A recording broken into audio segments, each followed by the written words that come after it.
We hear in our Lord's voice today a bit of frustration with the people, right? They are trying to test him, and so they ask for a sign. And then the Lord, it's literally what it says, he sighed from the depth of his spirit. You know that we all can associate with that, right? That feeling of frustration, like you're doing good for somebody and they still won't believe that you care about them, no matter how much you do or how much you care for them. They still think that somehow you have an ulterior motive. Or perhaps you're trying to help somebody and they just won't accept the help you're trying to give them. Or you're trying to lead somebody to the truth and they just won't receive it. There's a sense of like, you know, it's a sigh from love. The frustration comes because we love them so much that we want them to either receive our love, or we want them to receive the direction we know that's going to help them, or we really want them to come to the fullness of all truth. And so there's this frustration from love where we go, you know. And it's interesting because, and I hear the Lord's words because he's frustrated because he's showing them so many signs. And yet they're not accepting them. I mean, he's driving out demons merely by saying, be gone, and they're going, and they won't accept that he has that authority. They'll even accuse him of driving out demons by the power of demons. And it's like, really? Like, Lord's like, a house divided against itself can't stand. How can Satan drive out Satan? What's that about, you know? And then you see him healing so many people, the physical healings, people he touches, or people he just says, be healed. And they go, well, you're healing on the Sabbath. The Sabbath is a day of rest. Come back another day and work. Really? When you guys have, like, animals that fall into a pit on the Sabbath, you take it out, and I can't heal people on the Sabbath? How does that work? You know, he's raising the dead. And still there's this lack of faith in them. They still want another sign. He's multiplying bread and fish and feeding them. He's changing water to wine, and still they're not receiving these signs that he's given him, proving who he is. You know, Jesus does 5 things to prove that he's God. He drives out demons by the power of his own word. Jesus never says, in the name of the Lord be gone. He just says, be gone. His own authority, his own power. So he shows he's God by his power over demons. He shows he's God by his power over nature. Walking on water, multiplying bread and fish, calming the storm. He shows that he has the authority over nature, and only God has authority over nature. And then he shows he has authority as God by his power over human sickness, the many people that he's curing. So he shows that he's God by his power over demons, his power over nature, and his power over human sickness. And then he shows his power as that he's God by his power over sin. So how many times did he forgive people's sins? And that's when, too, they got to step back. Only God can forgive sins. It's like, that's true. And to show you I'm God, he makes that, the paralyzed man walk. Right? To show them he's God. So he shows that he's God with his power over demons, his power over nature, his power over sickness, his power over sin, and his power over death.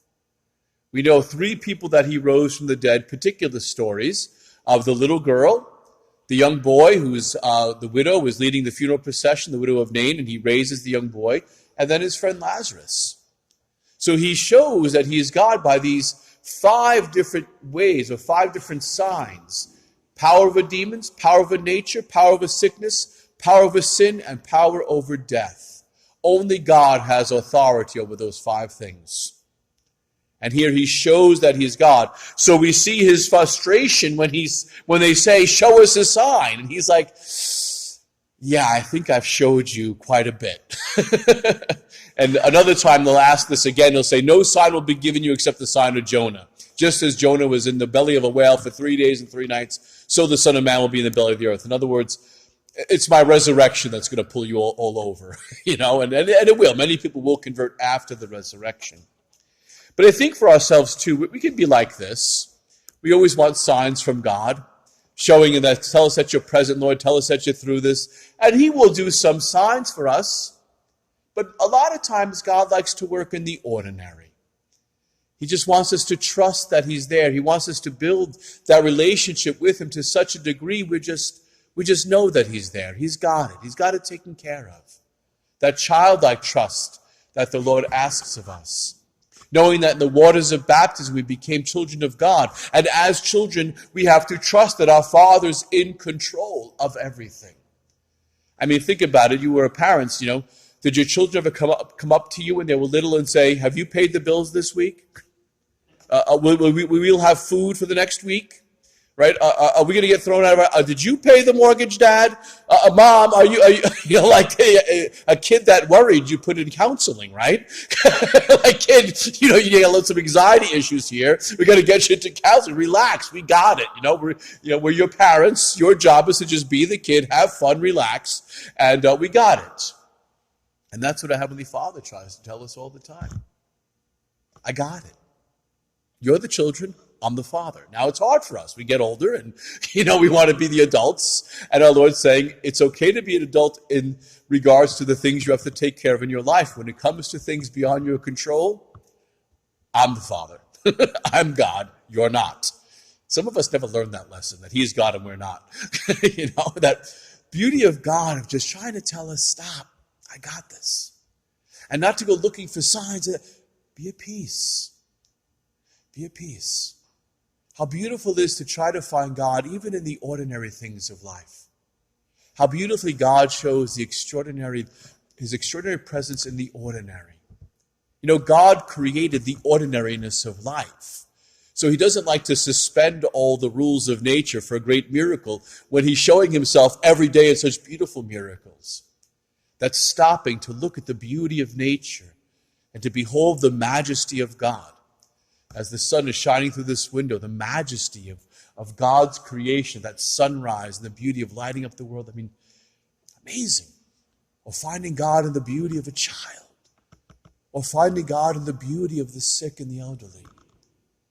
Finding God even in the midst of suffering. He's there in the ordinariness. We don't need all the great miracle things of the sun spinning and all that. All we need is to pierce into the ordinary, and we will find the extraordinary God who loves us so much.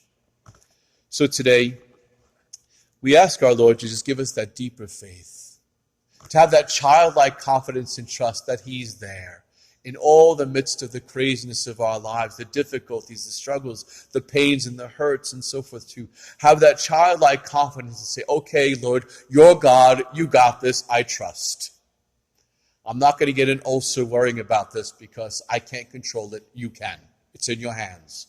And you love me so much that even if something bad happens, it's because there's something more beautiful going to come out of it. Just like when He let His own friend die.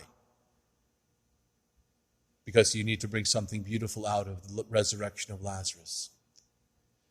It's a hard lesson. It's a hard thing to embrace. But, okay, Lord, you have this. And then in our ordinariness of our daily lives, to find God in that ordinary. To find God in the beauty of the ordinary. We don't need the extraordinary things, just the beauty of the ordinary. To find God where He's always at work in the dailiness of life. May the Lord give us these graces to trust, to see, and to live a life always seeing Him everywhere and in all things. May God bless you and Mary keep you.